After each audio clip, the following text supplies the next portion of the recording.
गुजरात में 2.5 दशक से सत्ता पर काबिज बीजेपी के चुनाव में प्रदर्शन पर सबकी नजरें टिकी हैं। बीजेपी एक बार फिर से राज्य में कमल खिलाने के लिए पूरी ताकत के साथ मैदान में है, लेकिन बागी नेता बीजेपी का पूरा गेम बिगाड़ने में लगे हैं। बागियों के तेवरों से बीजेपी को बड़े नुकसान की आशंका सता रही है। इतिहास पर नजर डालें तो बागी सियासत की दिशा बदलने का मादा रखते हैं। देखते हैं ये खास रिपोर्ट। गुजरात में पहले चरण की 89 सीटों पर 1 दिसंबर को मतदान है, लेकिन उससे पहले सभी दलों ने चुनाव प्रचार में अपनी पूरी ताकत झोंक दी है।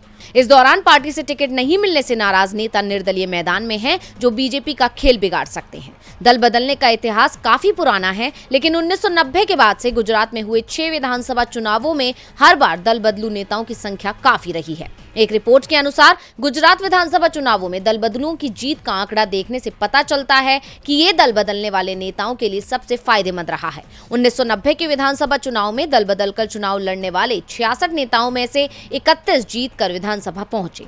ये पूरी जीत का 47% था। 5 साल बाद हुए 1995 के विधानसभा चुनाव में दल बदलुओं की संख्या बढ़कर 100 के पार कर गई थी। दल बदलकर चुनाव लड़ने वाले इन नेताओं में से रिकॉर्ड 41 उम्मीदवार जीतकर विधानसभा पहुंचे। इसको ऐसे भी समझा जा सकता है कि हर 10 विद्रोहियों प्रत्याशियों में से 4 से ज्यादा उम्मीदवारों ने अपनी सीटों पर जीत हासिल की।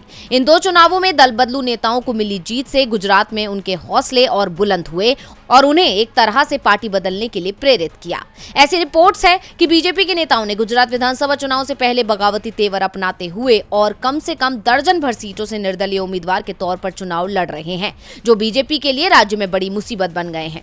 गुजरात की राजनीति पर नजर रखने वालों की माने तो पिछले 5 चुनावों में 261 दल बदलू नेताओं ने चुनाव लड़ा। इनमें से 36 प्रत्याशी जीते हैं। हालांकि आंकड़े बताते हैं कि बागियों की जीतने का औसत उन पार्टियों में शामिल होने के बाद भी नहीं सुधरा। 1995 के बाद से हर विधानसभा चुनाव में जो 36 दल बदलू नेता जीते थे, उनमें से 15 बीजेपी उम्मीदवार के तौर पर जीते, जबकि 13 उम्मीदवारों ने कांग्रेस के टिकट पर जीत हासिल की।